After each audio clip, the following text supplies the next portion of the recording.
Hi! நாம இன்னைக்கு என்ன பார்க்க போறோம்னா, சென்னையில இருக்கிற ஸ்னோ கிங்டம்ல தான் பார்க்க போறோம். தம்பிங்க ஹாலிடே லீவ் விட்டு அப்படி பிடிச்சு எங்கேயுமே கூட்டிகிட்டே போகல. அவங்க அந்த ஐஸ்லாண்ட் போய் பார்க்கணும்னு கேட்டுட்டே இருந்தனால, சென்னை போயிருந்தோம். சென்னை போயிட்டு அங்கே போய் கூட்டிகிட்டு போயிருந்தோம். வேறு லெவலில் இருந்துச்சுங்க. உண்மைக்கே காலே வைக்க முடியல. ரொம்ப எல்லாம் ஐஸ் தான்.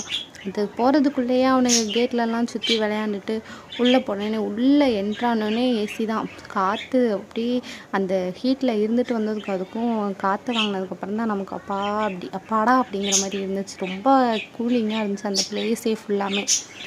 உள்ளே என்ட்ரன்ஸ் ஆனோடனே எப்படி